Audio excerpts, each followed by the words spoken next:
Ora, então, eu se calhar dava-vos assim início à nossa sessão de hoje. Muito bom dia a todos. Em nome do Presidente da APMET, Engenheiro Carlos Iglesias, gostaria desde já de agradecer a vossa presença. Por motivos de agenda não pôde estar aqui connosco, mas agradeço mais uma vez aqui a presença de todos, não é? Sabemos que não somos muitos, certamente haveria aqui interesse de mais pessoas, mas também estamos em fecho de quadro comunitário e sabemos que as agendas estão muito cheias e, de qualquer forma, vamos ter aqui a sessão gravada também para que depois, posteriormente, quem tiver interesse possa rever no nosso canal YouTube aqui da APMET, não é? Portanto, eu rapidamente passo aqui para quem não conhece a APMETA, não é? É a Associação Portuguesa de Empresas de Tecnologias Ambientais. Nós temos mais de 30 anos de existência, somos uma organização privada sem fins lucrativos e também uma organização não governamental de ambiente privada sem fins lucrativos. A nossa missão, temos como missão apoiar a atividade empresarial, atuamos também como plataforma global, somos uma entidade formadora certificada pela DGER, tem 14 áreas de formação, desde a área do ambiente, a área de informática, o marketing, higiene e segurança no trabalho, portanto temos aqui um conjunto de ações, todos vós podem participar, portanto são formações muito técnicas e especializadas e que a APMETA tem vindo cada vez mais a dirigir um bocadinho às necessidades, às vossas necessidades. Estimulamos também a capacidade competitiva do setor empresarial e apoiamos a internacionalização das empresas portuguesas. Dar-vos aqui um bocadinho a conhecer os projetos que temos vindo a desenvolver. Terminámos recentemente o nosso projeto Ambipor, ambienteemportugal.pt, que é uma plataforma de cooperação e de competição, onde acaba por ser também uma mostra de tecnologias e de produtos. No fundo, as empresas podem se registar de forma gratuita, acaba por ser aqui um complemento ao site da APMETA e, portanto, convido a todos a que possam registar-se na nossa plataforma Ambiente em Portugal.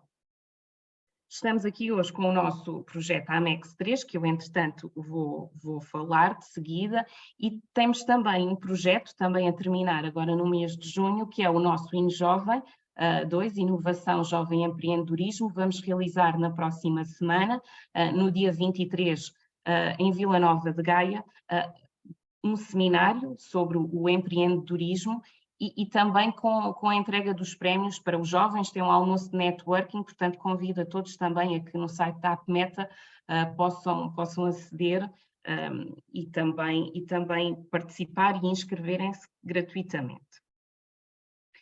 Referir também que temos aqui dois projetos internacionais a decorrer, o PESTNO, do Horizonte 2020, que é um projeto mais ligado à tecnologia e práticas agroecológicas, e temos também um projeto de Erasmus mais na área da eficiência energética digital.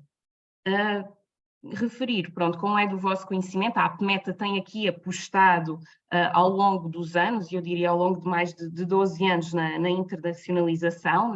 Nós pretendemos continuar a fazê-lo e a dar suporte ao setor, e um dos contributos que nós podemos ter para criar as condições propícias à internacionalização das empresas é precisamente a informação, e daí hoje também temos aqui a apresentação dos guias de acesso e mercados de coletâneas de legislação ambiental, e eu até recuperei aqui um slide que nós a semana passada tivemos a falar um bocadinho do marketing internacional em Évora, e que é um bocadinho o exemplo disto. No fundo, as empresas, para desenvolverem a sua estratégia de internacionalização, precisam, nesta primeira fase, de perceber o ambiente internacional.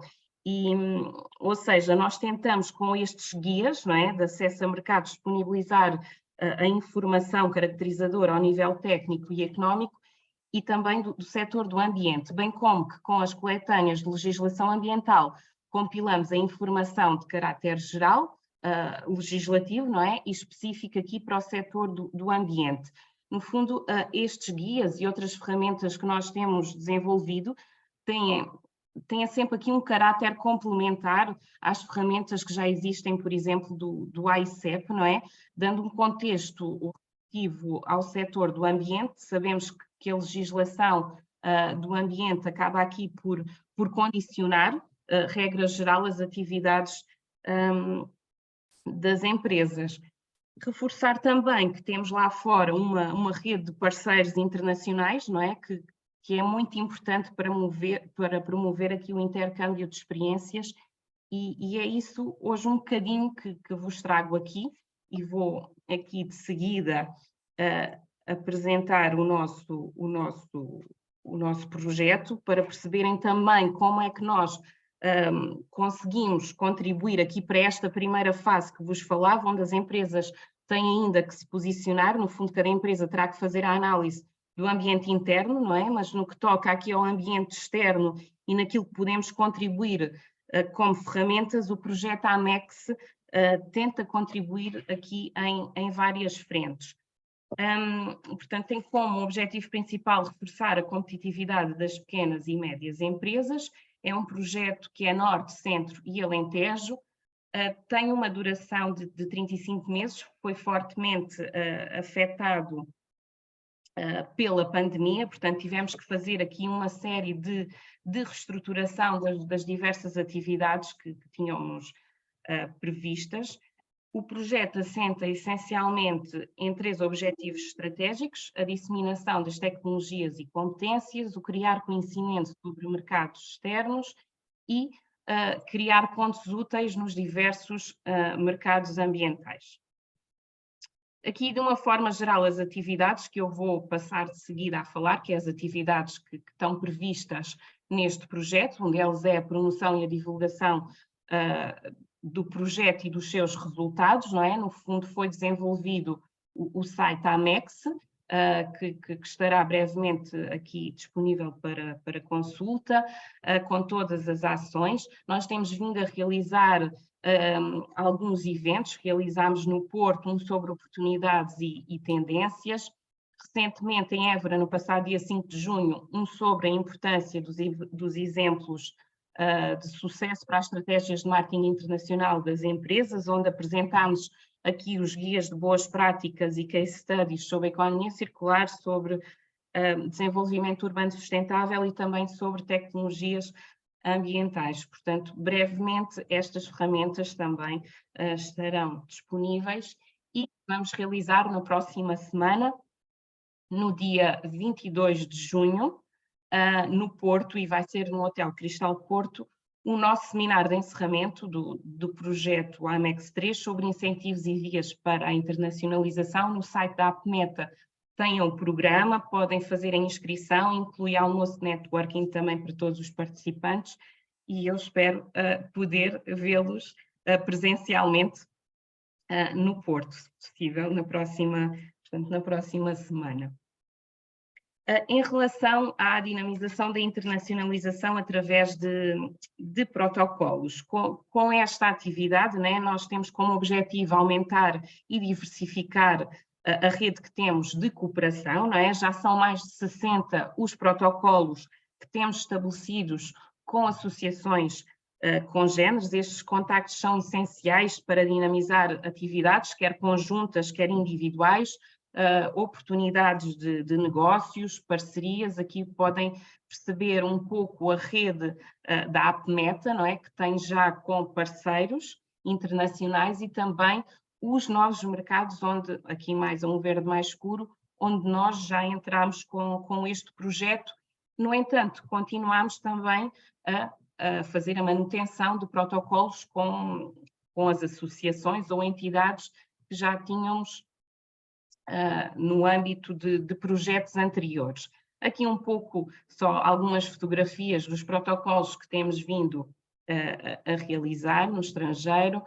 Há algumas ações que temos realizado, portanto, no fundo é muito importante ir colaborando com os parceiros e fazendo atividades conjuntas. Fizemos uma com a Associação Brasileira de Energias Alternativas e Meio Ambiente, e também fizemos uma com a Câmara Portuguesa de Minas Gerais, entre outras que não estão aqui mencionadas, mas é muito importante esta colaboração.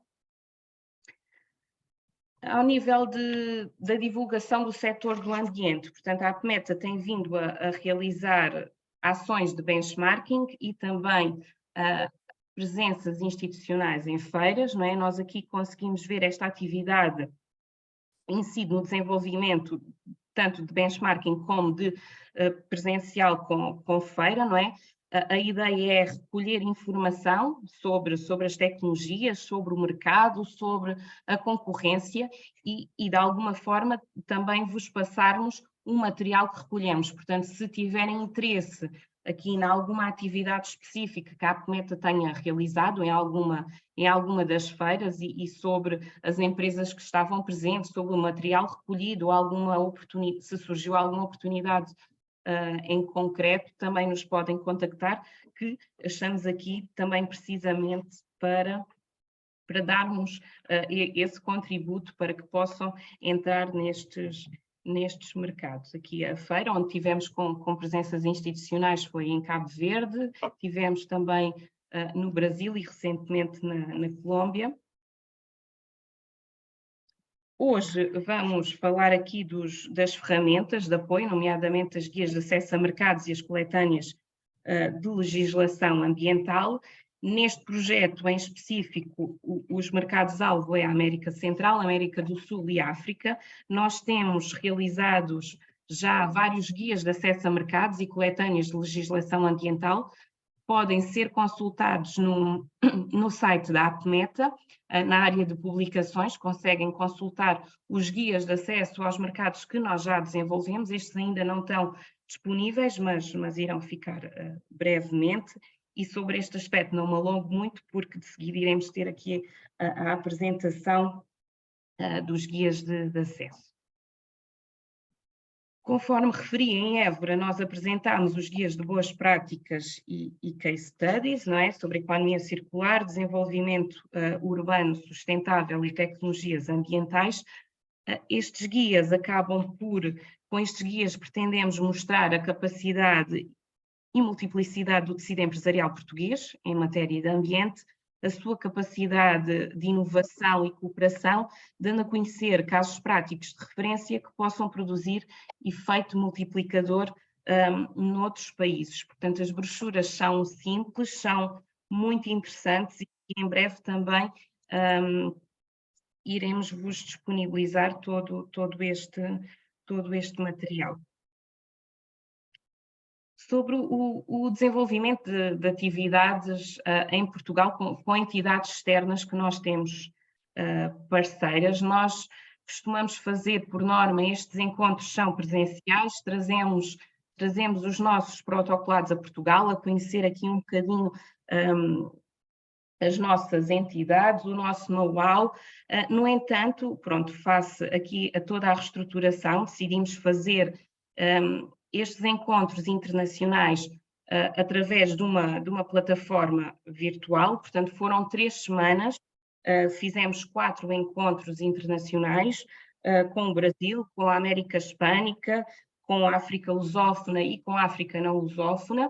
Tivemos a participar nestes webinars, que foram 7 a 24 entidades externas congêneres, 281 participantes no total. Conseguimos ainda reunir aqui 24 empresas que ao longo destas 3 semanas, algumas participaram em todos os encontros, outras só no mercado que interessava, e foi ainda possível aqui fazer 20 reuniões B2B que a plataforma proporcionou. Aqui conseguimos visualizar um bocadinho como é que era a plataforma, depois tínhamos a sessão online, que podem agora rever todos os webinars que decorreram no âmbito desta atividade no canal YouTube da APMETA. Portanto, já estão disponíveis os 7 webinars que foram realizados, para quem não teve a oportunidade de participar aqui através da plataforma, poder ainda, de alguma forma, assistir. Nós estamos disponíveis para contactos que precisem, ou seja, dos oradores. Portanto, fazemos aqui rapidamente esta ponte, e aqui podemos ver também um bocadinho os stands, não é? No fundo tínhamos aqui os logotipos das empresas e tinha uma breve descrição, era possível aqui rapidamente agendar as reuniões B2B, portanto uma plataforma bastante interessante. Já estou quase aqui a terminar a apresentação do nosso projeto, mas no âmbito deste projeto quisemos ainda aqui desenvolver uma plataforma colaborativa, que é o Ambiente Global Eventos. Esta plataforma disponibiliza informação sobre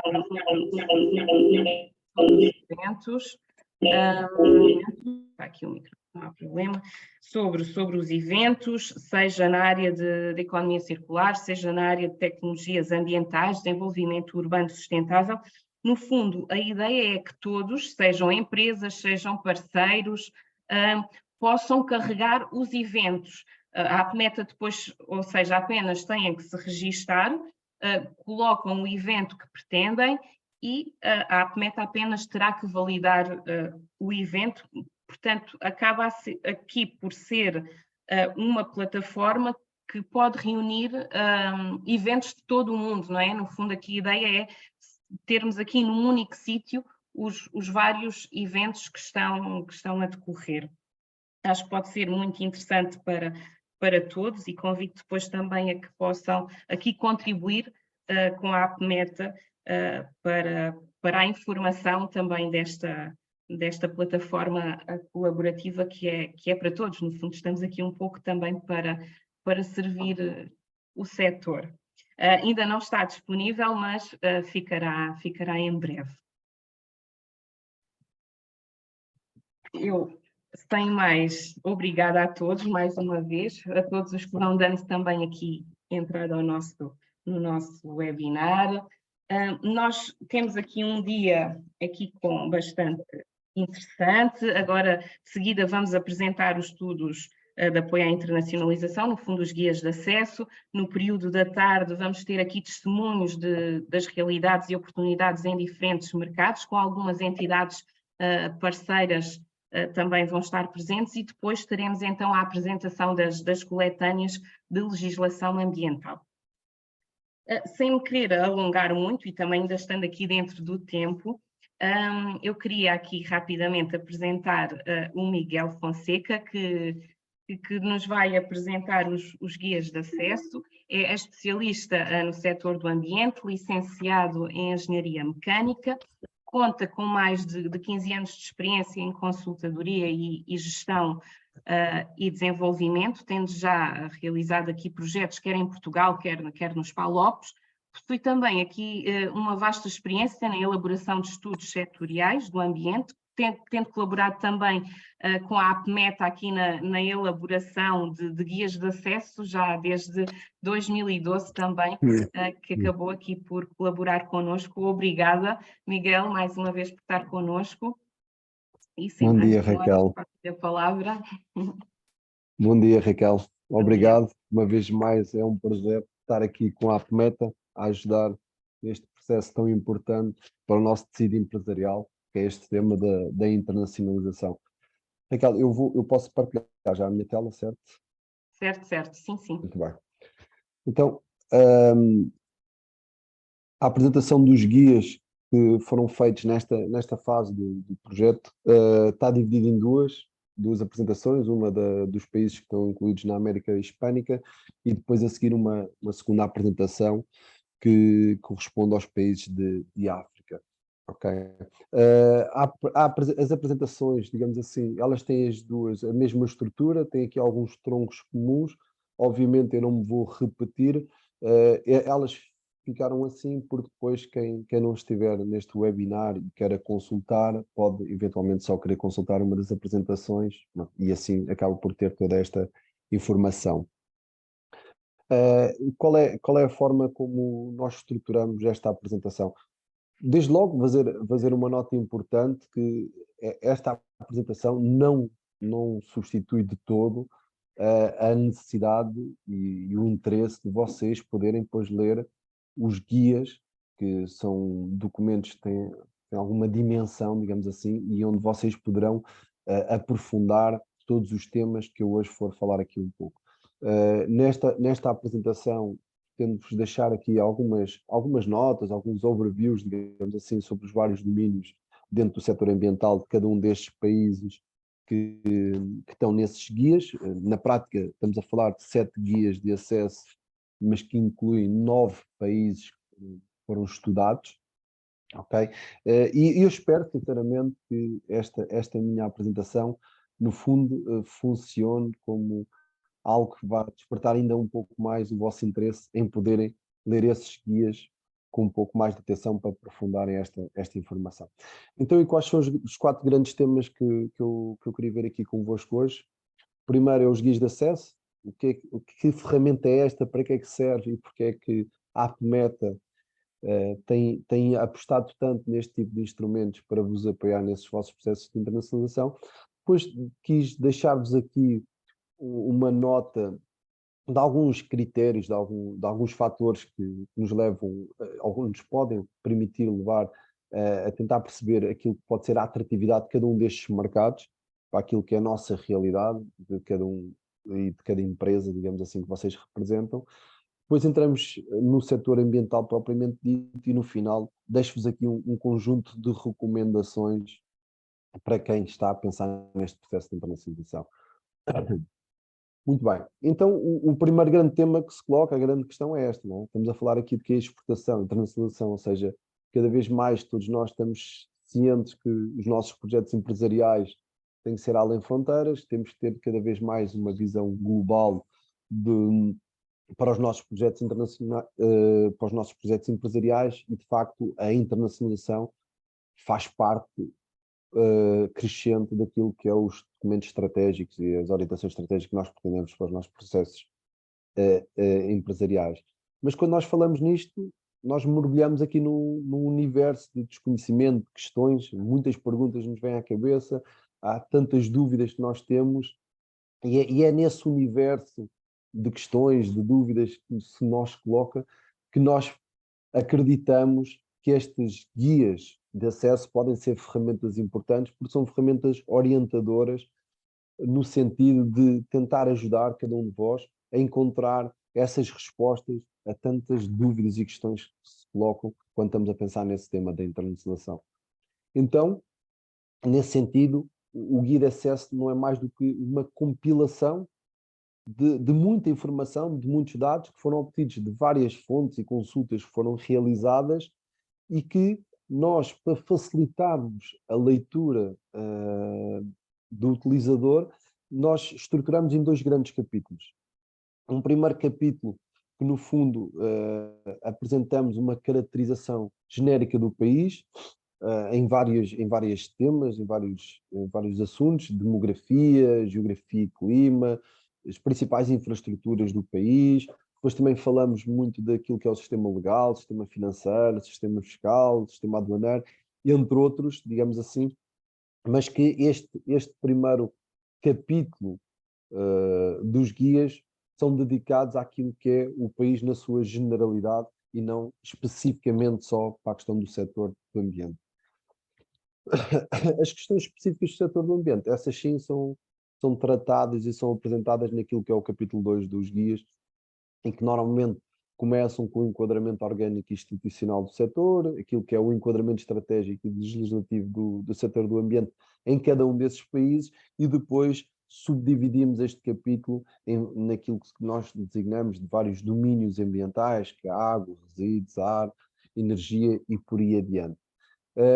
Nesta apresentação que vos trago hoje, eu tentei trazer aqui aquilo que são as principais características, tendências de cada um destes domínios, mas volto a dizer, naturalmente que isso não substitui de todo aquilo que é uma leitura depois mais com atenção e profundidade de cada um dos guias. Nesse sentido, o que é que de facto estes guias acrescentam de valor e o que é que estes guias trazem como útil para aquilo que é vossas necessidades neste tema da internacionalização? É compilar num documento aquilo que é uma imensidão de de informações que estão dispersas em diversas fontes e que vocês iriam provavelmente despender inúmeras horas à procura de toda essa informação, contactos diversos e por aí adiante. Então, neste guia nós tentamos compilar, digamos assim, toda essa informação que está dispersa em inúmeras fontes. Agora, obviamente que estamos a falar de um setor muito transversal, estamos a falar de um setor, se me permite a expressão, gigante, não é?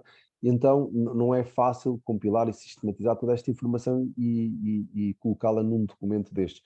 Então, toda esta informação, tudo aquilo que é colocado e sistematizado nos guias, tem sempre referências àquilo que foram os contactos que foram feitos, as fontes, bibliografias e por aí adiante. Porquê? Porque naturalmente em alguns temas específicos, até porque nós podemos ter aqui uma disparidade de leitores dos guias, cada um de vós pode depois ir a essas fontes e explorar um pouco mais ao pormenor cada uma dessas informações. Okay? Então, esta é a grande utilidade destas ferramentas que vos ajudam, como dizia a Raquel há pouco e muito bem, nós estivemos a pensar estrategicamente naquilo que é o nosso projeto empresarial, em que temos o ambiente interno e o ambiente externo. Aqui estamos claramente a tentar ajudar naquilo que é o entendimento do ambiente externo para esse processo de internacionalização. Perdão. Então, quando nós estamos a falar dos mercados e naquilo que é a atratividade dos mercados, nós podemos ter aqui uma imensidão de critérios, de pontos positivos e negativos que nos levam a estar um pouco mais atentos ou um pouco mais propícios a pensar em ir para um determinado mercado. Nós deixamos aqui alguns desses pontos que podem ser mais interessantes ou menos interessantes para cada um dos mercados para a vossa reflexão e numa lógica comparativa dos mercados em questão, ok? Desde logo a gente pensa que a dimensão do mercado pode ser uma questão interessante quando nós pensamos no nosso processo de internalização, e deixar-vos aqui uma nota sobre aquilo que é a dimensão do mercado do Equador e da Nicarágua, que é os dois países que foram alvo de estudo nestes guias da América Hispânica, ok? Claro que aqui sobressai o número de habitantes do Equador relativamente a Nicarágua, né? Estamos a falar quase, um bocadinho menos, daquilo que é o dobro da população portuguesa, enquanto no Nicarágua estamos a falar, efetivamente, do universo de população já mais inferior. Depois também há alguns temas que podem ser interessantes, por exemplo, a distância ao mercado, não é? Curiosamente, são dois mercados que estão sensivelmente à mesma distância de Portugal. Isto torna-se relevante, por exemplo, eu posso falar da minha experiência pessoal, não é? Que, como a Raquel dizia, trabalho muito na parte dos PALOP e, por exemplo, se nós pensarmos em Cabo Verde, em que estamos aqui a 3 horas e meia, 4 horas de distância, ou pensarmos em Moçambique, em que temos que nos preparar psicologicamente para estar 10 horas e meia fechados só no avião, não é? Às vezes isto são questões que levam um empresário também a refletir um pouco sobre aquilo que é a atratividade desses mercados. E neste caso estamos a falar de dois mercados que estão mais ou menos à mesma distância e com fusos horários que também é importante para quem trabalha com estes mercados internacionais. Por vezes esta questão dos fusos horários acaba por ter que nos levar a ajustar aquilo que são os nossos horários de trabalho, e estamos a falar aqui de diferenças de menos 5 a 6 horas nestes mercados relativamente àquilo que é a hora em Portugal. Um aspecto importante que é a questão das deslocações. Estamos a falar de viagens que têm uma escala que acaba por levar com que essas viagens sejam mais demoradas. Estamos a falar sensivelmente a 14 horas de Nicarágua e 15 horas numa viagem para o Equador. Mas podemos também depois pensar noutras questões também relevantes para aquilo que é a atratividade do mercado, nomeadamente aquilo que é a sua evolução do PIB, que é sempre um indicador interessante para o desenvolvimento económico do país, não é? E que nos dá aqui algumas luzes.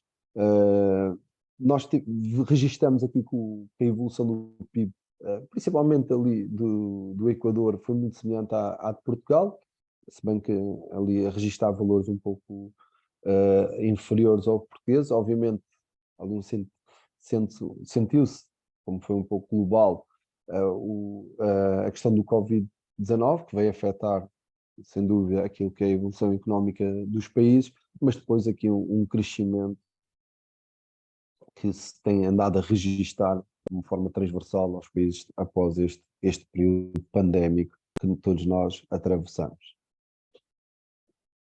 Fui buscar aqui também alguns indicadores daquilo que é um ambiente de negócio destes países, competitividade, transparência e a facilidade de fazer negócios. De facto, são dois países que não apresentam indicadores assim muito atrativos, digamos, mas ainda assim o Equador apresenta indicadores ligeiramente menos negativos, digamos assim, do que o Nicarágua. Claramente Portugal com indicadores muito mais interessantes do que estes países.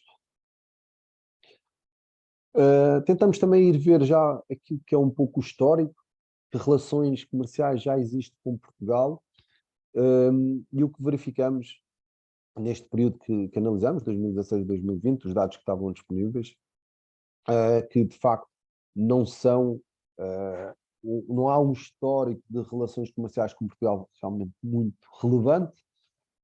As relações são pouco relevantes para aquilo que é a realidade da balança comercial de Portugal, mas ainda assim deixo-vos estes indicadores de uma forma para terem uma ideia genérica daquilo que é a relação comercial e o histórico dessa relação com Portugal. Mas, mais uma vez também aqui o Equador ainda a ter valores um pouco mais interessantes do que o Nicarágua. Posto isto, entrávamos então aqui no setor ambiental, tentar, como eu disse há pouco, traçar-vos uma big picture muito genérica daquilo que é o setor ambiental em cada um destes países e todos os países que eu vou falar nestas apresentações que estou aqui a fazer convosco, elas estão estruturadas naquilo que é uns tópicos transversais e depois entramos em cada um dos domínios do setor ambiental que são tratados nos respectivos dias. Falando do Equador, em termos de tópicos transversais, dizer que, de facto, os subsetores do ambiente têm um forte enquadramento constitucional e regulatório, os domínios ambientais balizados enquanto direito humano fundamental, inalienável e de interesse nacional estratégico e de uso público. Existe, de facto, uma proliferação de estruturas públicas nacionais, municipais e locais, com influência no setor, uma forte presença de empresas públicas e o número de entidades com certificados ISO 14001, que pronto, já nos dá aqui alguma indicação, digamos assim, daquilo que são as preocupações ambientais neste país, ou aquilo que foram os últimos dados que nós tivemos acesso da ISO, verificamos que existem 200 entidades, em 2021 existiam 200 entidades com certificação ISO 14001 no Equador. Passando agora aqui para o domínio da água, especificamente, como é que nós podemos caracterizar muito genericamente, volto a dizer, aquilo que é o setor da água no Equador? A gestão da água é exclusivamente pública ou comunitária. Existem, de facto, insuficiências na qualidade da água tratada. O abastecimento / consumo de água está em expansão.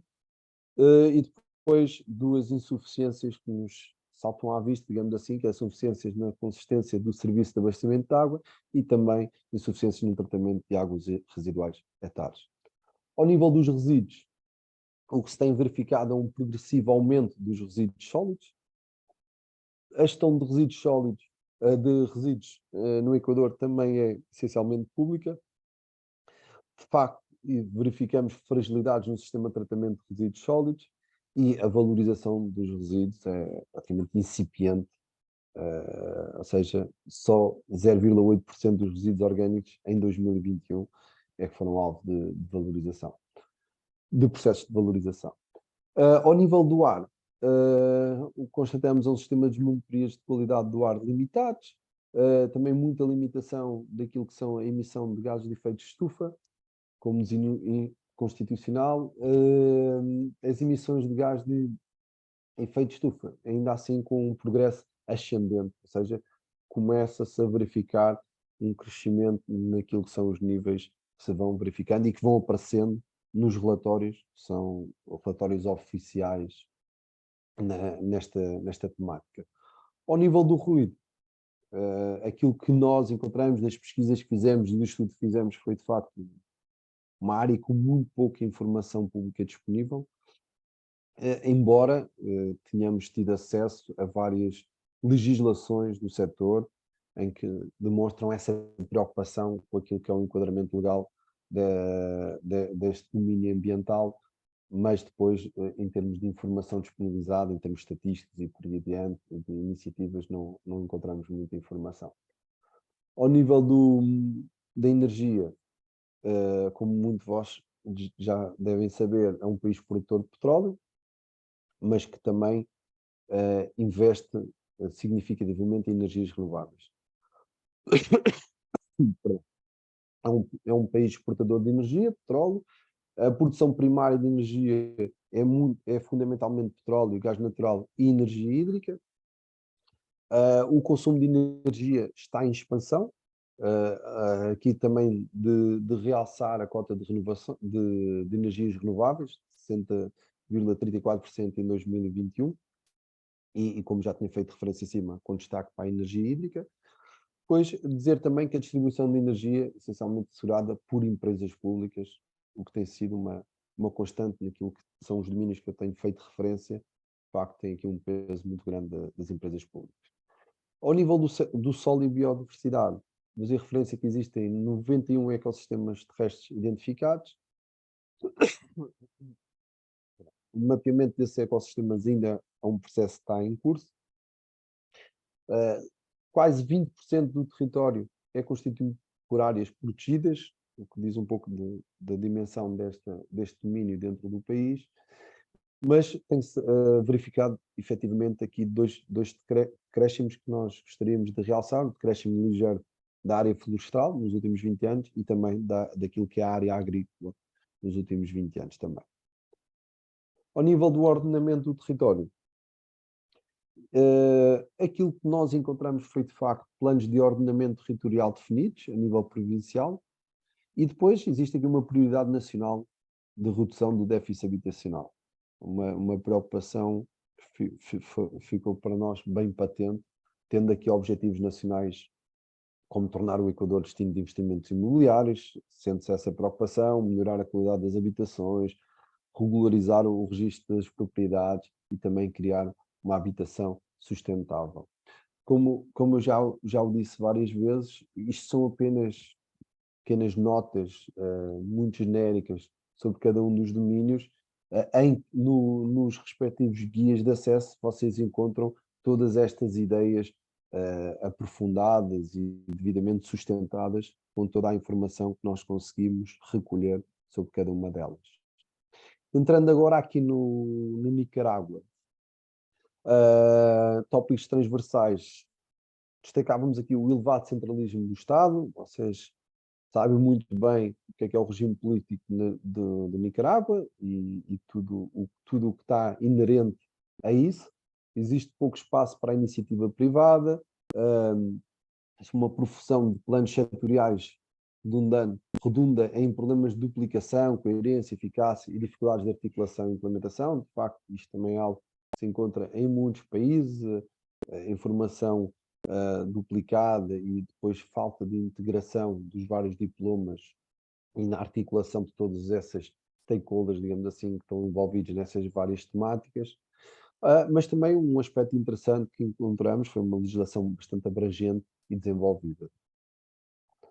Ao nível da água e saneamento, destacar aqui o Programa Integrado de Abastecimento de Água Potável de Saneamento Básico em curso e que visa fundamentalmente a melhoria e a ampliação dos sistemas existentes em meio urbano, expansão das redes no meio rural e o aumento da eficiência na utilização dos recursos hídricos, porque registavam-se valores significativos de perdas físicas e comerciais e que naturalmente é necessário trabalhar nessa eficiência. Depois a modernização e a construção de hectares são aquilo que são os principais insights, digamos assim, que nós conseguimos verificar em toda a informação que nós fomos recolhendo do Nicarágua neste domínio ambiental. Ao nível dos resíduos, destacamos aqui situações deficitárias, que podem representar, obviamente, oportunidades. De facto, estas três foram as três situações deficitárias que nós gostaríamos mais de destacar, não são as únicas. A planificação e a gestão municipal dos resíduos sólidos é, de facto, uma situação deficitária do país. Os equipamentos de recolha e transporte e também estamos a ter sanitários controlados, excepto se estivermos a falar de Maná. Ao nível de energia, existe um programa de reforço e ampliação do Sistema Nacional de Transmissão de Energia em curso, o que também pode representar aqui uma oportunidade interessante. E depois, aquilo que são, de acordo com a informação que nós tivemos acesso, as energias renováveis com maior potencial e que ainda não estão a ser devidamente aproveitadas pelo país. A geotérmica, hidroelétrica e também os biocombustíveis. Ao nível do ar, a tradição de queima de resíduos sólidos a céu aberto, em parte deriva da já referida escassez de aterros controlados, o aumento das emissões de dióxido de nitroso e de metano devido ao crescimento, respectivamente, da atividade agrícola e da atividade pecuária também, e a necessidade de reduzir e reverter a degradação da cobertura florestal. É de facto aqueles três grandes temas que nós gostaríamos de destacar aqui ao nível deste domínio ambiental. Ao nível do ruído, não há muito a dizer. Destacar de uma forma positiva aquilo que é a existência de legislação detalhada, encontrou-se legislação sobre este tema no país, incluído intensidades máximas permitidas por local e período do dia. Depois, muitas vezes, não se reflete naquilo que são os dados que depois são disponibilizados publicamente, mas é um aspecto importante e um caminho que já foi percorrido pelo país, que é de relevar a sua aposta nessa legislação detalhada. A nível do solo e biodiversidade, destacar o restauro da cobertura florestal e intervenções nas áreas protegidas, a importância das medidas de mitigação e adaptação articuladas com aqui o quadro das Nações Unidas sobre as mudanças do clima, não é? Dada a fragilidade dos ecossistemas e também da elevada exposição aos efeitos das alterações climáticas devido à localização geográfica do país e também as características do território. Destacar também o Programa Nacional de Proteção e Conservação das Tartarugas Marinhas, tem aqui um nível de desenvolvimento interessante, é um case study engraçado para explorar. Ao nível daquilo que é o ordenamento do território, referir a legislação e quadro normativo eficazes, a definição clara da política de ordenamento do território e da metodologia a seguir na elaboração de estudos e planos, e também a disponibilidade de informação geoespacial, que é muito interessante a este nível, naquilo que é o país do Nicarágua. Eu diria que estas são aquilo que foi a seleção dos temas que achamos mais relevantes destacar nesta apresentação em cada um destes países, em cada um dos domínios, mas volto a dizer, obviamente, que uma leitura vossa do guia irá levar-vos a, se calhar, identificarem outros temas mais interessantes para aquilo que é a vossa realidade empresarial e aquilo que são os vossos objetivos ao lerem o documento. Por fim, deixávamos aqui um conjunto de 9 recomendações para quem está a pensar nestes mercados, ou seja, achamos que é importante acompanhar de perto os procedimentos de procurement internacionais. Esta pode ser uma via interessante para o vosso processo de internacionalização e é muito importante estabelecer contatos regulares com essas entidades que os lançam para haver essa aproximação. Também procurar manter uma relação de confiança duradoura com um parceiro local que seja credível. Este é um aspecto muito importante a termos em consideração na abordagem a estes mercados, quer seja porque muitas vezes isso até é uma exigência em muitos desses concursos, temos um parceiro local, mas também esses parceiros locais de facto ajudam-nos a ser mais críticos relativamente às oportunidades que são detectadas e também a identificar oportunidades que muitas vezes nos nossos canais que nós temos acesso não as detectamos, e também chamar-nos a atenção para alguns riscos que, por vezes, a informação que nós temos acesso não nos permite lá chegar. Mais uma vez, a nota das relações locais, que potenciam, sem dúvida, a participação também em consórcios, que muitas vezes ajudam-nos a potenciar as nossas candidaturas e aquilo que pode ser o ganharmos esses concursos. Numa fase inicial, principalmente, se calhar recomendávamos evitar prestações de serviço ou empreitadas de longa duração, para não estarmos ali muito dependentes daquilo que é a experiência e o know-how que vamos adquirindo desses mercados. Depois também privilegiar contratações com pagamentos feitos diretamente pelas entidades financiadoras internacionais, ok? E também evitar ao máximo, dentro daquilo que é possível, deixarmos parcelas de pagamento muito elevadas para a conclusão dos trabalhos. Tudo o que depende do orçamento do Estado normalmente tem tendência a ser um pouco mais demorado em termos de pagamento, então se essa relação for diretamente com aquilo que é a entidade financiadora internacional, normalmente acaba por ser as coisas correrem melhor. Depois também ter atenção à gestão de projeto, isto não é uma novidade, mas devemos ter e apostar forte numa gestão de projeto muito cuidada, naquilo que é o acompanhamento e a monitorização dos projetos. Tentar incluir sempre uma componente de formação, capacitação técnica, mesmo que seja no caso de fornecimento de equipamentos. E isto é muito importante para maximizar aquilo que é o potencial do benefício obtido pelo contratante, ou seja, para que com isso nós consigamos ter aqui relações mais duradouras e não ser só relações pontuais de fornecimento. Depois, privilegiar soluções que sejam sustentáveis, tendo presente aquilo que é a realidade local. Ou seja, é importante que nós consigamos desligarmos um pouco às vezes daquelas soluções pré-concebidas que nós já temos e tentar ao máximo aquilo que é a adequação dessas soluções à realidade local naquilo que nós estamos a apresentar. E por fim, obviamente, ter em consideração aquilo são barreiras políticas, culturais e linguísticas, não é? Se pensarmos nestes dois países em questão, obviamente barreiras políticas existem aqui interessantes, mas também culturais e linguísticas àquilo que pode ser o nosso processo de internacionalização. Este era as principais notas que eu gostaria de fazer relativamente àquilo que é estes dois mercados, a América Hispânica. Não sei se querem fazer aqui alguma questão relativamente a estes mercados ou se avançamos já para os mercados da África, Raquel, e depois fazemos um momento de perguntas Sim, para todos os mercados.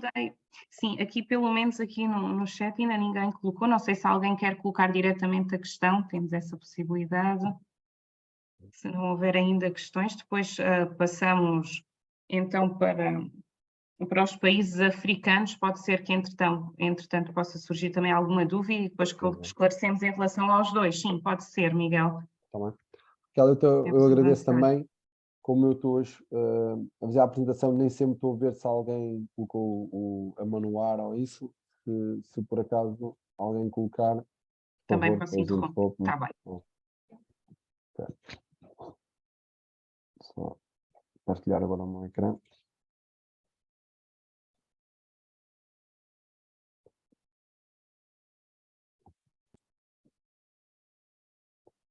Muito bem.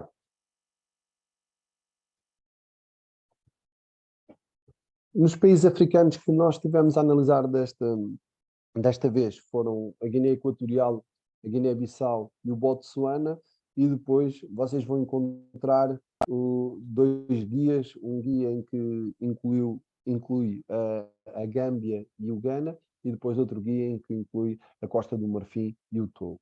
Ou seja, estes dois mercados, estes 4 países, digamos assim, foram compilados em só 2 guias, mas aqui na minha apresentação eu vou falar individualmente em cada um dos países em questão. Muito bem, como eu tinha feito referência há pouco, a estrutura da apresentação é a mesma, para quem não esteve webinar poder também consultar esta informação. Obviamente não vou repetir estas informações que já me demos, e vamos entrar então aqui diretamente naquilo que é a atratividade destes mercados e obviamente naquelas critérios, dimensões que falamos há pouco. Se pensarmos aqui na dimensão do mercado, encontramos aqui já uma realidade muito díspara, de facto mercados com populações muito baixas, mas que em termos daquilo que é a sua população, destaca-se obviamente aqui a Costa do Marfim, com 27 milhões e meio quase de habitantes, e também aquilo que é o Ghana, com quase 33 milhões de habitantes. Ao nível da distância ao mercado aqui de Portugal, só a Guiné-Bissau encontramos aqui um voo direto, sensivelmente 4 horas e meia, ok? Todos os outros mercados apenas encontramos, das pesquisas que fizemos, voos com pelo menos uma escala, e encontramos aqui durações de viagens de 8 horas a 14 horas, e até mesmo no caso do Botsuana, como só encontramos um voo com 2 escalas, representa uma deslocação já de 20 horas para esse mercado. Ao nível daquilo que foi a evolução do PIB, um pouco em linha daquilo que já tínhamos visto há pouco, também aqui muito sentido a situação pandémica que todos nós vivemos. Destacaria só aqui a questão do crescimento brutal que se verifica, pelo menos pelas fontes a que tivemos acesso, e nós tentamos usar aqui, como vocês veem, por exemplo, neste caso, a World Bank Data, não é? Ou seja, tentamos usar fontes oficiais, mas também fontes oficiais internacionais, porque muitas vezes nestes mercados, infelizmente, tem que haver algum cuidado no tratamento dos dados que são oficiais, mas são oficiais a nível nacional, porque há uma tendência para que os números representem uma realidade um pouco mais positiva do que aquilo que se calhar se verifica nesses mercados, não é? Pronto, por isso tentamos sempre fazer um trabalho comparativo e tentar integrar aquilo que é a visão e os números que vêm nas fontes oficiais nacionais, também com aquilo que são os dados e as fontes internacionais de informação. Pela positiva destaquei Botsuana, pela negativa se calhar destacava aqui a Guiné Equatorial, que já há alguns anos que tem vindo a apresentar aqui valores negativos naquilo que é a evolução do seu PIB. Regressando aqui àqueles 3 indicadores há pouco que vimos do ambiente de negócios, competitividade, transparência e facilidade de negócios. Os países africanos muitas vezes têm aqui algumas conectividades negativas, nem toda a gente aprecia. Eu pessoalmente sou um fã de África, sou um apaixonado destes mercados, mas nem toda a gente tem, infelizmente, esta mesma visão do que eu. Mas também quando olhamos para os indicadores, temos acesso nestas fontes internacionais que tratam estas temáticas, também vemos que os dados não são assim muito interessantes, mais interessantes do que há pouco tínhamos visto, por exemplo, na Nicarágua, mas aqui destacava pela positiva, uma vez mais, aqui o Botsuana, que acaba por ter indicadores interessantes. Por exemplo, se nós olharmos para o indicador de transparência, verificamos que eles estão na 35ª posição e Portugal está na 33ª, não é? O que é um indicador interessante deste mercado, sem dúvida nenhuma. E depois, do lado menos positivo, a Guiné-Bissau e a Guiné Equatorial, que acabam por apresentar aqui posições um pouco já mais baixas nestes rankings. E atenção, porque em muitos destes mercados africanos, as posições que estes mercados ocupam nestes rankings são uma preocupação nacional e fazem parte dos diplomas estratégicos dos governos, muitas vezes. Eu próprio já trabalhei num documento estratégico de um dos governos africanos, e um dos objetivos específicos para aquilo que era a estratégia de desenvolvimento do país era ter iniciativas que ajudassem o país a melhorar naquilo que era a sua posição no ranking na altura do Doing Business, para terem só um exemplo. Muito bem, ao nível das relações comerciais com Portugal, e olhando aqui um pouco para aquilo que foi o histórico, uma vez mais, como vimos há pouco, as relações comerciais entre Portugal e estes países não têm sido assim valores muito relevantes. Temos de destacar a Guiné-Bissau, a Costa do Marfim e o Ghana, que ocupam ainda assim, posições pouco relevantes, digamos, nesta relação com Portugal, mas que acabam por ser aquelas que apresentam valores mais interessantes dentro deste universo de países que foram alvo de estudo da nossa parte. Entrando então agora aqui no setor ambiental de cada um desses países. Começando pela Guiné Equatorial, destacar que há necessidade de obtenção de licenças ambientais para atividades constantes, daquilo que é uma das principais leis de base do setor ambiental do país, que é a Lei 7 de 2023, uma lei muito recente. O número de entidades com certificação ISO é praticamente insignificante, só encontramos referência a uma entidade em 2021, segundo os dados que recolhemos da ISO. A água, graves insuficiências de infraestruturas e capacidade ao nível de captação, tratamento, distribuição e tratamento de águas residuais, bem como deposição das águas. O valor per capita da água tem vindo a diminuir devido à estagnação do volume de recursos hídricos renováveis do país e, por outro lado, aquilo que tem sido o aumento populacional.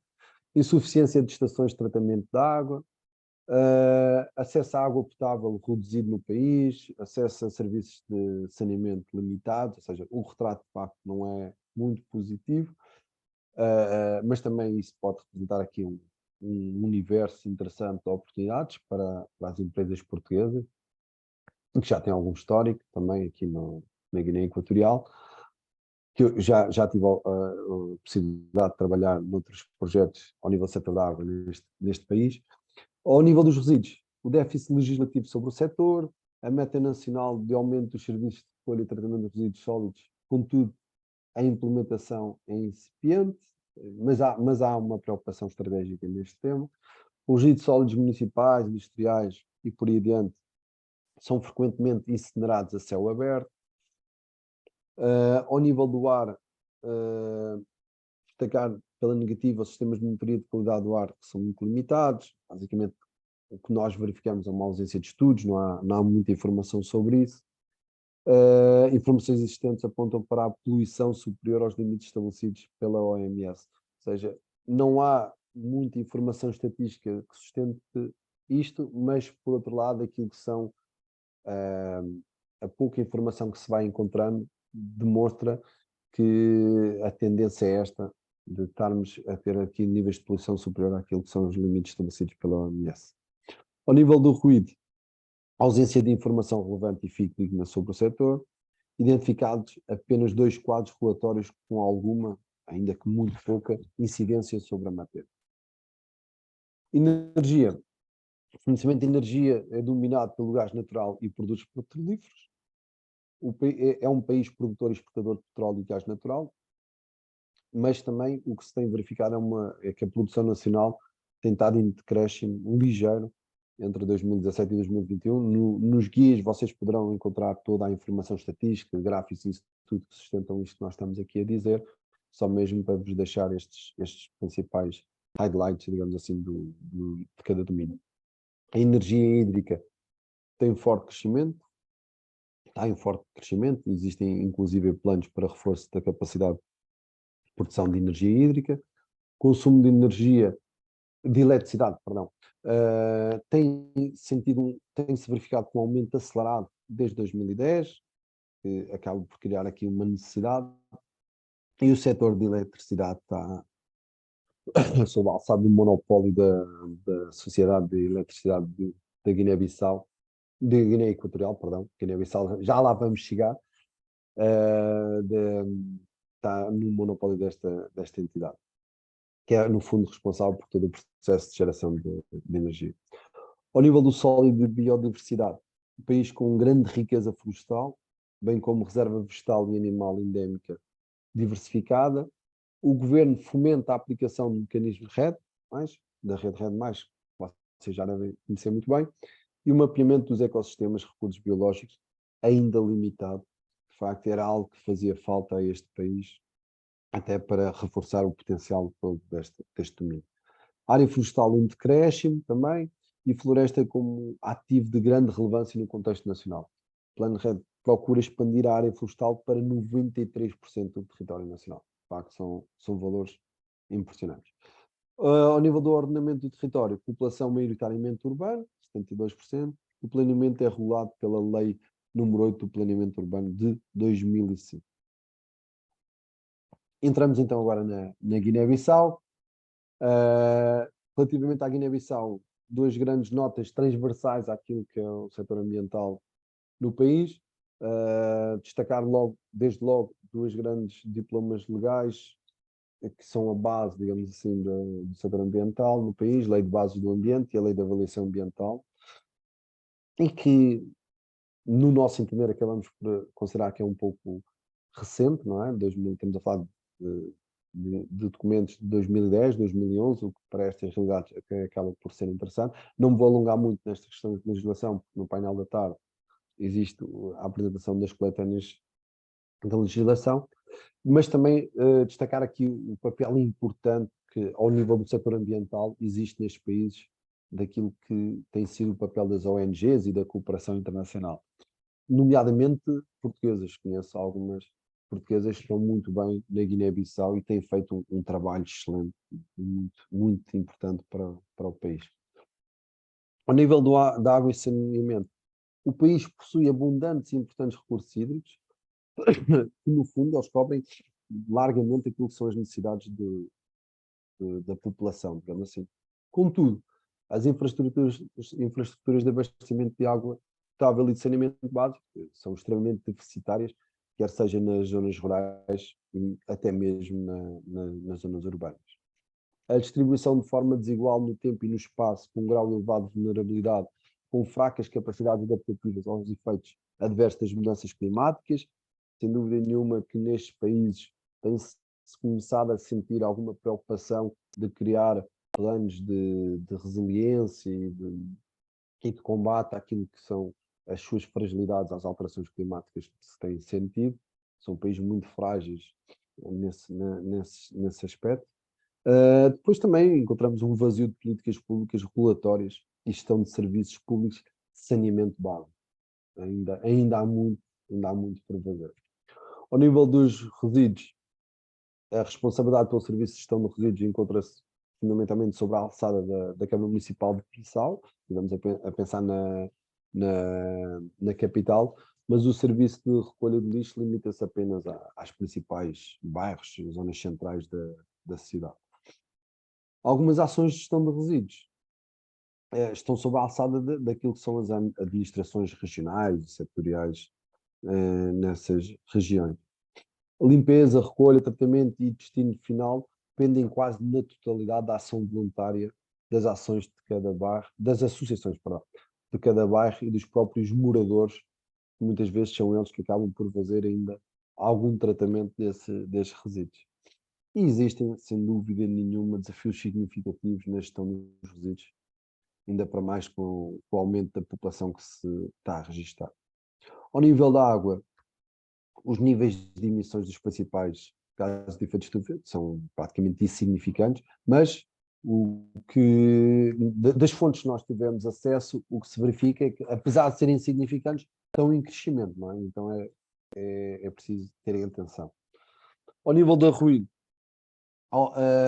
aquilo que verificamos é uma ausência de uma legislação especial sobre esta matéria, ou seja, a única coisa que nós encontramos remete-nos para aquilo que são os princípios da Lei de Base em Ambiente, não encontramos legislação específica já devidamente aprovada e implementada sobre este tema, mas também, por um lado, preocupante, por outro lado, numa lógica mais preocupante, o que se verifica é a poluição sonora começa a ser apontada como um problema na Guiné-Bissau, já começa a encontrar-se alguns artigos e algumas notícias que relevam a preocupação daquilo que são este problema, começa-se a sentir na Guiné-Bissau, principalmente com todos aqueles aparelhos que criam um barulho tremendo nas ruas e uma poluição sonora muito, muito significativa. Ao nível da energia, o mix energético é dominado pela biomassa e pela energia hidroelétrica. No entanto, é importante relacionar também que a infraestrutura do país ainda é muito limitada. E em muitas áreas, inclusive, principalmente áreas rurais, nem sequer há ainda acesso à eletricidade. Falar também aqui do enorme potencial para o desenvolvimento de energias renováveis, principalmente solar, eólica e biomassa.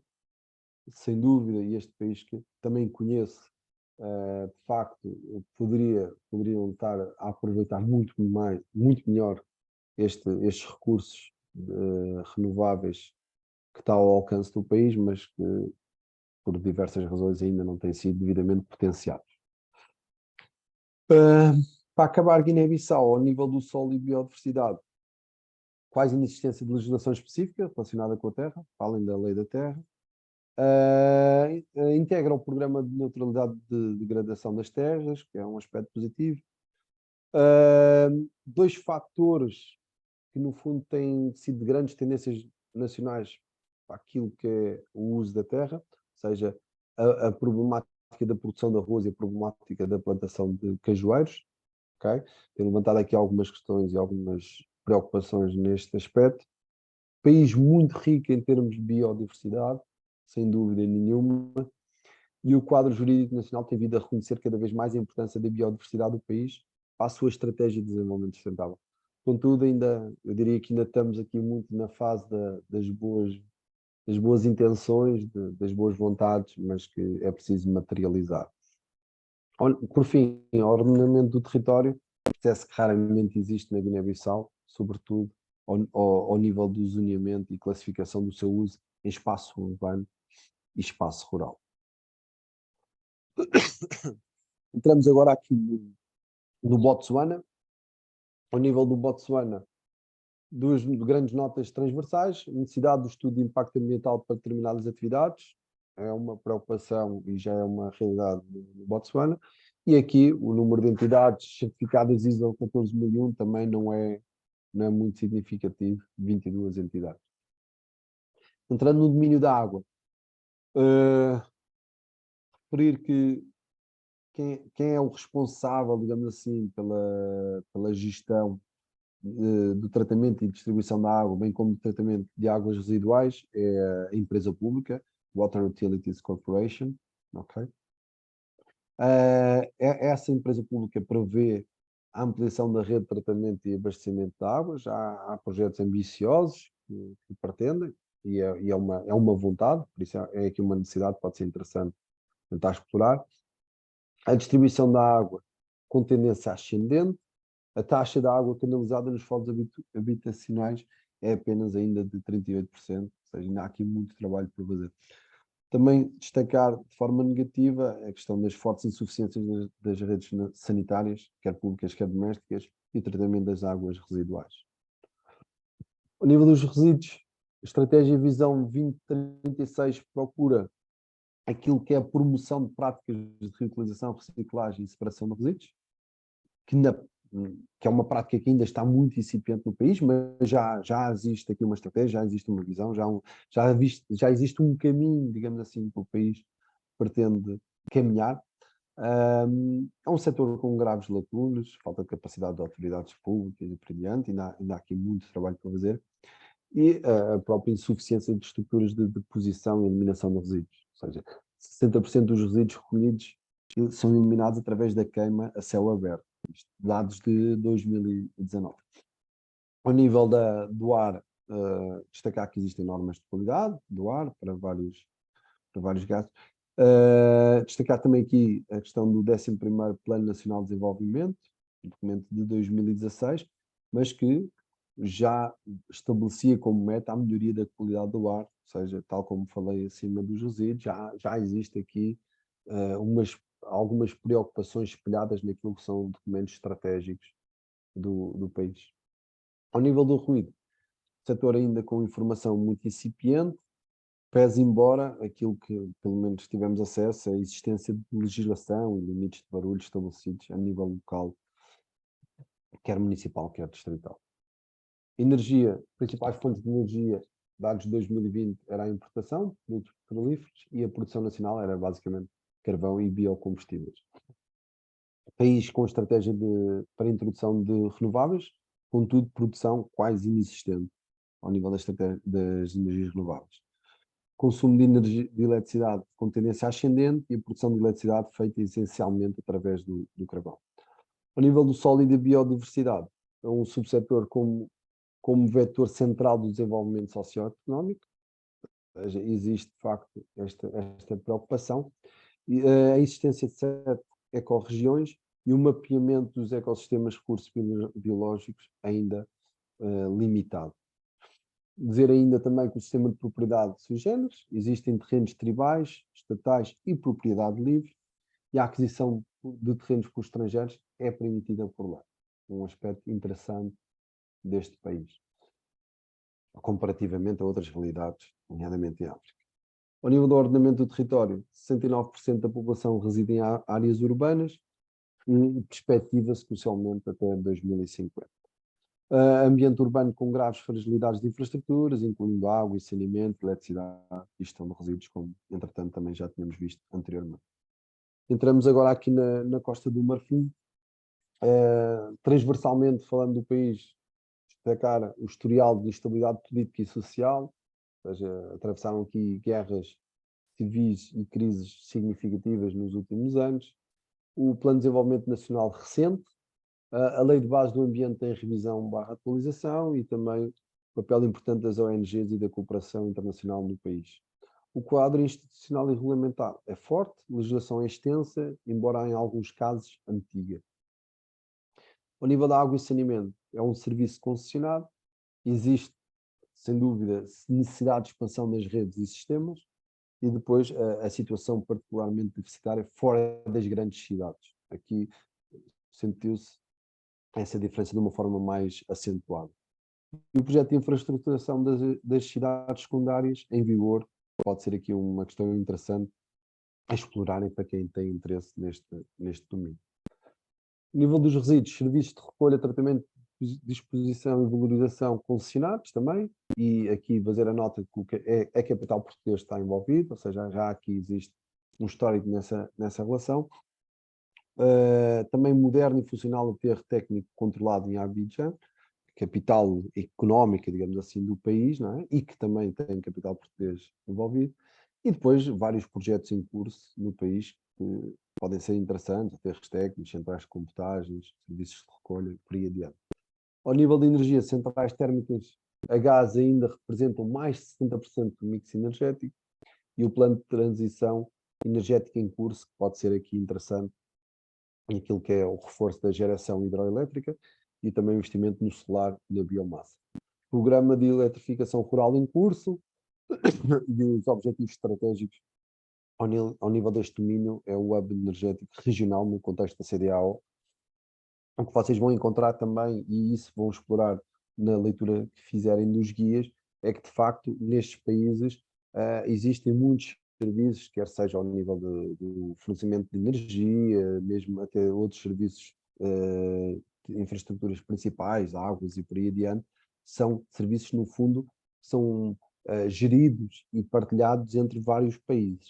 Okay? Então pensar num país destes pode significar pensar também nos países em seu redor, porque há essa dependência entre os países da região. E mesmo muitos dos contratos são feitos para todos os países e não só para um país em concreto. Ao nível do domínio do ar, o aumento significativo na emissão de gás de efeito de estufa desde 2011 é uma realidade. O objetivo de redução de emissões totais de gases de efeito de estufa em 30% até 2030 também pode ser aqui uma questão interessante a explorar. Ao nível do ruído, o decreto enquadra a emissão de ruídos de vizinhança. O ruído emitido por equipamentos de transportes em zonas industriais minerais não é regulamentado, e a estrutura, meios técnicos de avaliação, fiscalização, pelo aquilo que nós conseguimos constatar e verificar na informação que tivemos acesso, ainda assim funciona. O solo e biodiversidade. Desertificação e degradação dos solos constituem um sério problema na Costa do Marfim. A atividade mineira em crescimento significativo. O estoque de carbono em queda acentuada devido a conversões no uso do solo. E as áreas protegidas e florestais classificadas sob crescente pressão antropogénica. Por fim, ao nível do ordenamento do território, legislação e orientações programáticas dispersas e o plano de ordenamento a nível nacional por elaborar ainda número reduzido de planos regionais executados. É uma área que, de facto, vazia, faz-lhes muita falta e podia ser bastante explorada. Passando então aqui para o povo, eu peço desculpa porque estou aqui no limite do meu tempo, mas acabei por demorar um pouco mais. Tópicos transversais ao nível do país do Togo. Diversos projetos lançados recentemente na área dos sistemas de informação ambiental, pode ser aqui uma questão a explorar. A lei de bases do ambiente em revisão, enquadramento jurídico sólido, mas lacunas na regulamentação e aplicação das normas em vigor. Informação rica sobre projetos de infraestruturação em curso, isto pode ser interessante para se tentar explorar. A importância da cooperação transfronteiriça com países vizinhos nos domínios da água e energia, como há pouco fiz referência, na leitura dos guias vocês vão perceber melhor esta questão e do potencial que isso pode representar. O papel importante também das ONGs e da cooperação internacional no país. Ao nível da água e saneamento, falando de uma forma muito sintética, infraestruturas de abastecimento de água potável bastante deficitária, sobretudo nas zonas rurais, e se estivermos a falar de infraestruturas de saneamento básico, então aí também extremamente deficitárias, mas aí já não só nas zonas rurais, mas também mesmo nas zonas urbanas. Resíduos. Os maiores problemas residem na operacionalização de sistemas de recolha, com taxas baixas, inclusivamente nas maiores cidades, e a ausência em muitas cidades rurais, e os recentes progressos significativos na disposição, tratamento e valorização, com a entrada em funcionamento de um moderno e completo aterro técnico em Lomé e de empresas de compostagem e triagem e reciclagem das várias tipologias de resíduos. Já há aqui alguns case studies interessantes e aqui alguns passos interessantes para a procura de soluções para aquilo que é um problema hoje no país. Ao nível da energia, predomina o consumo da biomassa para a satisfação das necessidades energéticas básicas. A eletricidade é produzida principalmente através de centrais de queima de gás e óleo e de centrais hidroelétricas. Os sistemas de transmissão de energia de eletricidade bastante limitado e com elevadas perdas técnicas, e a taxa de eletrificação rural é bastante baixa. A estratégia passa parcialmente por soluções fora de rede, a partir de mini hídricas e de kits solares com recurso a parcerias público-privadas.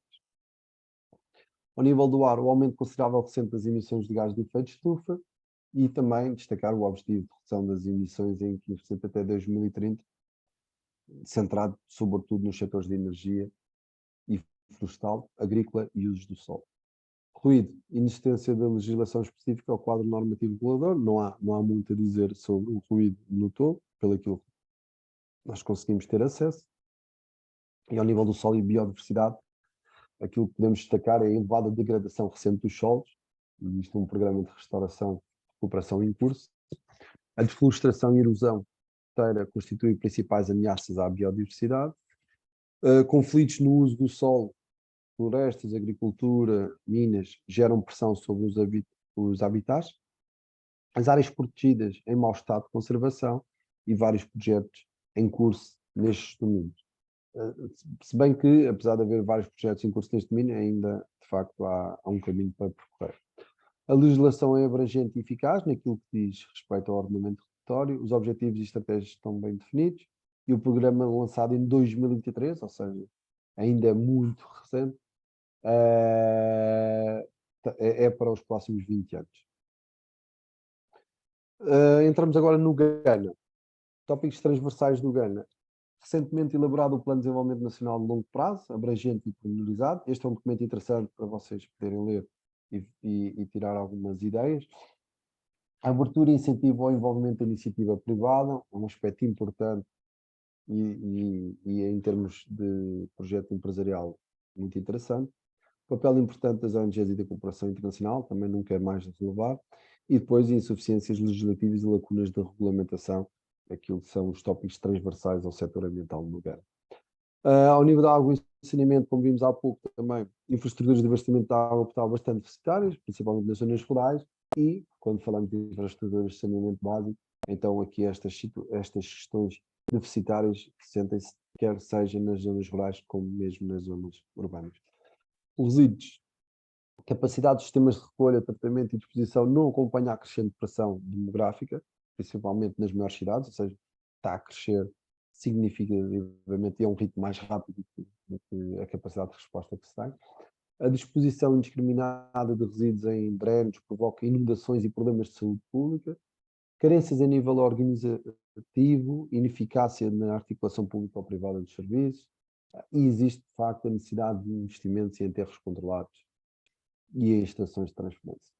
Ao nível de energia, ainda existe uma grande dependência dos combustíveis fósseis, mas estivemos a pensar aqui naquilo que são as energias renováveis, apesar de ser quase inexistente, pelo menos os dados que tivemos acesso apontam para haver boas condições de exploração de energia solar, biomassa e eólica junto à costa.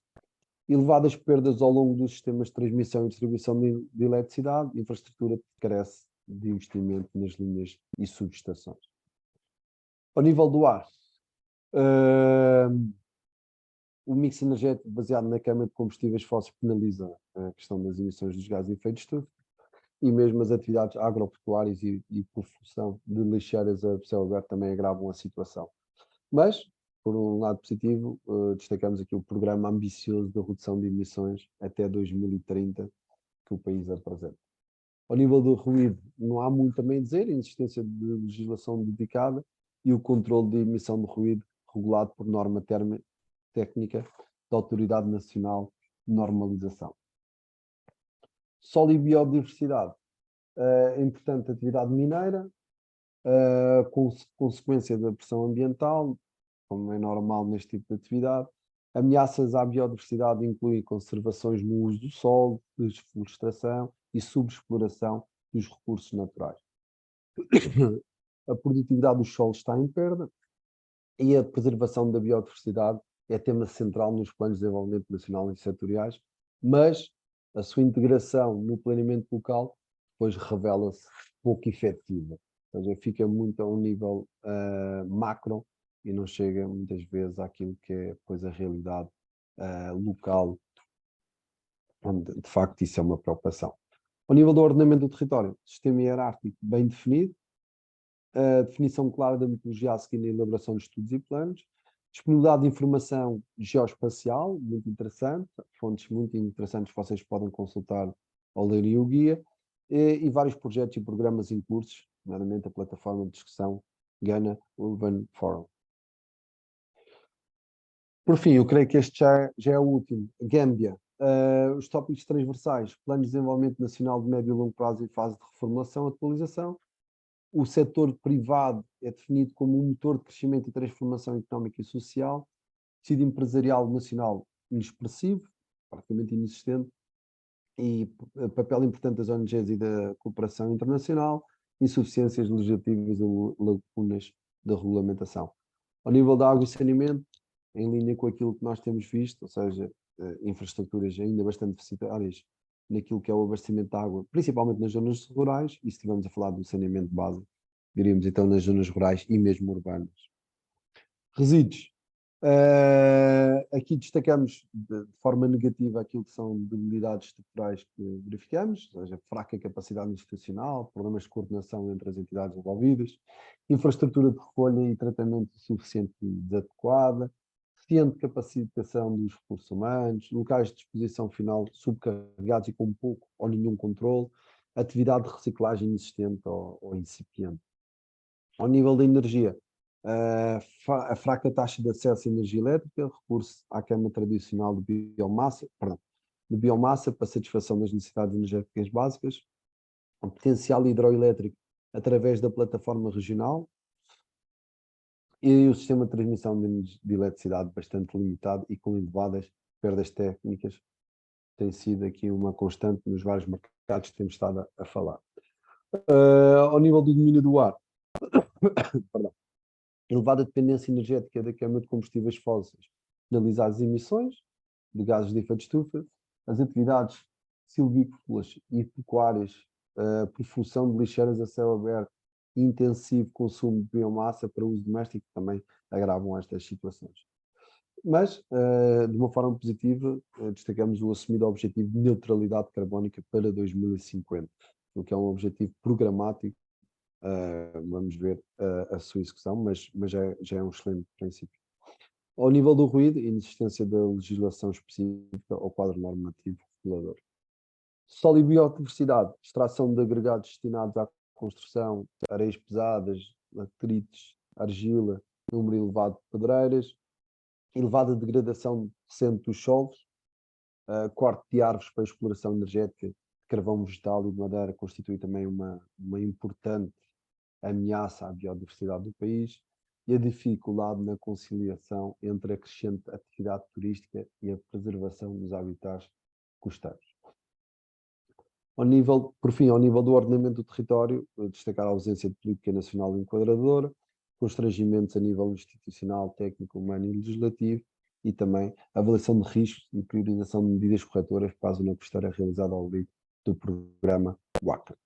Um programa interessante para vocês poderem também ler e explorar um pouco essa informação. Por fim, peço desculpa, já me alonguei aqui muito no tempo, mas as recomendações vão muito em linha com aquilo que vimos há pouco, ou seja, destacar, sem dúvida nenhuma, a questão do procurement. Os procedimentos de procurement pode ser uma forma interessante de explorar essa internacionalização, depois a relação com os parceiros locais, relações locais, evitar, numa fase inicial, pelo menos, a prestação de serviços ou emprestados de longa duração, privilegiar contratações com pagamento feito diretamente pelas entidades financeiras internacionais, gestão de projeto muito cuidada, incluir sempre uma componente de formação e capacitação técnica, privilegiar soluções que sejam sustentáveis, tendo presente a realidade local e terem em consideração as barreiras político-culturais e linguísticas, fazendo aqui um recapitular daquilo que já tínhamos visto. Muito bem.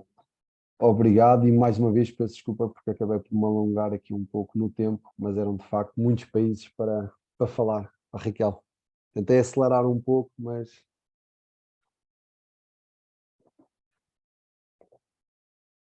Raquel, eu não estou a ouvir a Raquel, não sei se... Não está a ouvir, não está a ouvir. Estava a dizer que não havia problema com o tempo, estamos dentro do tempo também. Okay. Não sei se alguém aqui tem alguma questão que queira colocar diretamente, abrindo o seu micro, estamos poucos também em sala, o que dá aqui para ainda termos aqui algum período, no caso de ser interessante. Temos aqui muitos desafios, não é? E ainda há muitas necessidades nos vários países também que foi falando e abordando, seja ao nível de resíduos, da água, do ruído, portanto temos aqui um grande trabalho que podemos fazer, não é? Os parceiros locais, sim, sem dúvida que são muito, muito importantes para entrarmos, também é muito importante adequarmos à realidade, não é? Porque às vezes o que funciona cá não funciona lá fora e às vezes isso também acaba por ser aqui um entrave. Bons projetos cá acabam por não funcionar lá fora, não é? Sem dúvida. E temos que ter também muito isso. Raquel, e aqui eu destacava o papel da AppMeta, não é? E dos contactos que vocês já têm nesses mercados, que podem ser, sem dúvida, um bom veículo para quem estiver interessado tentar chegar aqui a parceiros locais credíveis, não é? Porque, por vezes, nestes mercados é muito fácil nós arranjarmos parceiros locais credíveis, é que por vezes já é um desafio maior, digamos assim. Sim, é isso mesmo. Sim, estas pontes acabam por ser mesmo para essa necessidade, não é? Eles ajudam-nos aqui a procurar os parceiros que há necessidade de cada empresa, não é? Seja de que área for, não é? Até porque às vezes podem ser associações, podem ser câmaras de comércio, não é? Há aqui um conjunto de entidades que nós temos parceiros e esse sim é o nosso papel. Não sei se haverá aqui mais alguma questão. Cristina, obrigada também por estar connosco aqui no período da manhã. Bom dia. Bom dia, eu posso só fazer uma pergunta, é meramente por curiosidade. Falaram na América Latina, olá, bom dia, a minha área de interesse, e falaram em países como a Nicarágua e o Equador. porquê esses dois países? Só para eu tentar perceber, de tantos países na América Latina, que eu sei que alguns vocês já também trabalham, acredito que estes menos, são novos desafios, porque estes, não estou a dizer que sejam bons, não estou a emitir juízo de valor, estou simplesmente a tentar perceber porque estes dois países, por curiosidade e por interesse na região. Obrigada. Certo, certo. Sim, nós queríamos aos poucos ir entrando, não é? E decidimos agora alargar a estes dois. Portanto, foi um bocadinho também por sabermos que há necessidades neles, não é? E sabemos que a capacidade das empresas portuguesas também que temos e tecnologias, e então foi um bocadinho por aí a estratégia que foi pensada agora alargar para estes mercados. Sim, foi um bocadinho agora a estratégia de tentar entrar aos poucos nestes mercados e alargar também a outros de futuro, sem dúvida. Sim, que têm também muitas necessidades, certamente, e oportunidades também para nós, não é? E provavelmente são países menos conhecidos das empresas portuguesas. Embora as empresas às vezes tenham um problema que é a partilha de experiências entre elas, que é outra questão que às vezes poderíamos também desafiar. As associações também têm esse papel e estes fóruns são exatamente isso, desafiar até as próprias empresas a partilharem experiências em mercados diferentes, porque efetivamente a experiência de uns pode servir para outros, sejam os erros, sejam as coisas que correram melhor e os caminhos porque a relação de concorrência nestes mercados é muito mais de colaboração. Acho que deveríamos trabalhar muito mais em colaboração e menos em concorrência, porque efetivamente são mercados, alguns deles bastante desconhecidos, mas que apresentam oportunidades. Lá está, o risco pode ser maior, mas o ganho normalmente também, se correr bem, é superior do que aqueles mercados considerados mais evidentes, e onde nós já estamos todos, e a vossa missão também é um bocadinho desbravar caminho e a partilha, aqui o que eu acho que é importante é também a partilha de experiências das empresas que podem efetivamente, e não vão obviamente revelar os segredos, porque o segredo é esta tal história da alma do negócio, né? Mas acaba por ajudar um bocadinho, e estes realmente, eu tenho algumas, depois explicarei e transmitirei mais logo, experiências nestes dois países, que não são efetivamente países muito evidentes para as nossas empresas. Obrigada pelo desafio já agora. Obrigada. Raquel, eu já agora deixa-me só aproveitar Miguel. um pouco a intervenção da Cristina, até para explotar aqui um pouco a conversa e a discussão entre todos, não é? Porque de facto eu acho que a Cristina ficou aqui num ponto fundamental, que é mesmo esta questão e este conceito de parcerias, não é? Aquilo que tem sido a minha experiência muito nestes mercados onde tenho andado a trabalhar mais e muito via o procurement internacional, é de facto que as empresas têm começado a ganhar quando começaram a perceber que juntas são mais fortes, não é? Porque nós não somos detentores de todos os conhecimentos e às vezes estamos a falar de desafios que têm uma transversalidade e uma multidisciplinaridade de soluções que nós conseguindo juntar-nos a outros já conseguimos ter aqui uma resposta e uma capacidade de resposta maior. Felizmente, a experiência que eu tenho tido, Cristina, é que já há alguma preocupação das empresas em montar consórcios. Eu próprio sinto hoje uma facilidade muito maior de montar consórcios do que sentia há 15 anos atrás, quando comecei a dar os primeiros passos, em que de facto era quase impossível convidar alguém ou convidar uma empresa para montar um consórcio para esse concurso. Mas acho que esse conceito é extremamente importante. Está um pouco relacionado com a questão das partilhas de experiências, não é? De juntarmos o melhor que cada um de nós podemos dar, e aí sim temos dimensão para abarcar estes desafios, que estes países têm inúmeros desafios. Mesmo, eu volto a dizer, eu sou um fã. A Cristina é aqui da América, não é? Eu sou aqui um fã mais de África, mas acho que sem dúvida nenhuma estes são países que existem inúmeras oportunidades, que se as pessoas de facto terem essa capacidade para se prepararem para ir encontrar realidades diferentes das nossas, não estou a falar de realidades melhores nem realidades piores, estou a falar de realidades diferentes das nossas, então tem aqui um mundo de oportunidades que podem explorar, não tenho dúvidas nenhumas disso. Não é mesmo? Nós também notamos que as empresas, no que toca um bocadinho a esta área da internacionalização, não é? Porque nós temos vindo aqui a desenvolver outros projetos mais ligados à qualificação e onde temos aqui muita cooperação e a competição, não é? Que vimos já muito a falar, que acaba por ser empresas que competem entre si, juntam-se para um determinado desafio, mas no que toca à internacionalização sentimos também que as empresas são muito fechadas, vão muito sozinhas, um bocadinho mais por tentativa e erro, pronto, e é isso que também é aqui um bocadinho este nosso trabalho e temos tentado aqui promover algumas ações mesmo para partilhar experiência, para que encontrem parceiros, para que juntos, não é, possam, lá está, ir lá fora e tornar-se menos difícil a entrada. Às vezes acaba por...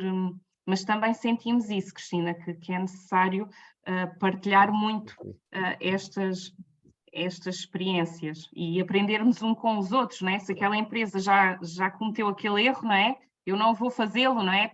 Tentar falar com aqueles que já estão lá fora, não é? De alguma forma e percebermos o caminho a percorrer. Eu posso só lançar mais uma acha para a fogueira, claro. porque eu acho que nós temos que conversar um bocadinho uns com os outros para encontrar caminhos. Outras dificuldades que eu noto é, tudo bem, vamos encontrar um parceiro local. E para onde é que começamos? E se aquele parceiro é um parceiro fidedigno, porque se encontramos um parceiro local mau, pronto, a asneira começa logo, mas como é que... E eu acho que as associações podem também ter esse papel de ir construindo uma rede, porque como uma associação não é concorrência, não é? Ir construindo uma rede que possa apoiar novos associados, novas empresas que entretanto se vão juntando, a encontrar parceiros nesses países que os ajudem, por exemplo, a fazer, nomeadamente nesta área que é muito serviços, portanto em concursos, que às vezes a empresa portuguesa tem o know-how, mas não tem os contactos para ir a jogo, e por vezes esses parceiros locais têm esses contactos, têm essa forma e têm essa facilidade e podem ir a jogo. E aí, se nós conseguirmos associar-nos a algum parceiro, o problema e o drama é sempre, e será que este parceiro é um bocadinho, mas também é o jogo do negócio, não é? Não há um manual que... Agora, eu acredito que a missão das nossas associações empresariais também passe por conseguir, como se estão muito localizadas numa determinada fileira, e conseguirem ir formando um conjunto de parceiros nesses locais e reunindo-se também com parceiros que já mostraram, como os que estão aqui, que podem ser úteis, e assim, eu peço desculpa, isto não para, os telefones não param, e isso também ajudar as empresas, porque as nossas empresas às vezes não têm dimensão para aquilo que lhes são, têm know-how, é verdade, mas depois não têm dimensão para ir a jogo e ganhar, porque é assim, é como tudo na vida, a gente não vai ganhar, não vai gastar as nossas energias, os nossos recursos, para depois irmos perder, não é? Podemos perder uma ou outra vez, mas a ideia é não ganhar, não ganhamos sempre, mas ganhamos algumas vezes, então também não vale a pena, não é? Cristina, Raquel, posso fazer também só uma nota sobre isto que a Cristina disse?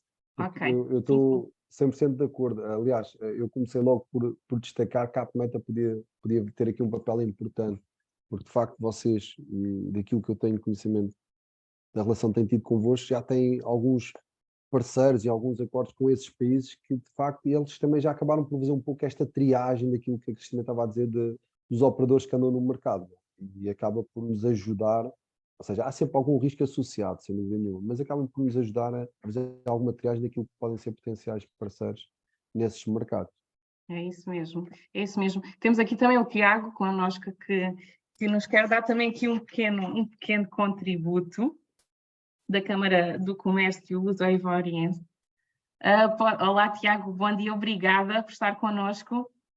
Olá, Raquel, bom dia a todos, muito obrigada pelo convite. e até agora tem sido muito, muito interessante. Muito obrigado ao Miguel pela sua excelente introdução também a todos. E eu gostava de dar um bocadinho e de vos dizer como é que nós vimos as coisas enquanto Câmara de Comércio e vimos a abordagem de algumas empresas portuguesas. Isso que a Cristina estava a dizer, muitas das vezes é verdade, mas infelizmente a maior parte das empresas portuguesas ainda pensa que o segredo é a alma do negócio, portanto querem vir sozinhas, querem vir escondidas, e depois só nos contactam a nós enquanto Câmara de Comércio quando já estão nos problemas. Quando já perderam dinheiro, quando já têm um contrato que não respeitaram, quando já estão aflitos, aí é que nós sabemos que eles estão a intervir no país.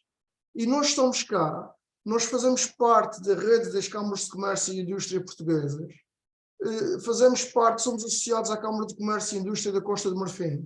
Temos uma rede de contatos a nível de empresários locais e internacionais que podemos proporcionar os tais parceiros já previamente selecionados. E as pessoas raramente, são muito poucos os casos, que nos contactam por antecipação.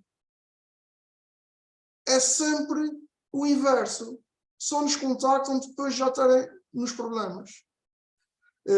Mas é para dizer que existem esses meios. A PMED está a fazer um trabalho também espetacular, nomeadamente a pessoa com quem tem mais contato é a Leonor, que já esteve cá e que vem cá. Existem as possibilidades, eles têm as ferramentas, mas as pessoas continuam a insistir em vir sozinhas. E depois tem acontecido aqui várias empresas portuguesas que vêm todas à procura do mesmo objetivo de mercado, ou seja, vêm-se fazer concorrência umas às outras no internacional. Em vez de se porem juntas para criarem dimensão e para poderem entrar no mercado de uma forma mais segura e com maior concorrência, não. Vêm aqui disputar os mesmos mercados umas das outras, principalmente na área da construção. É impressionante.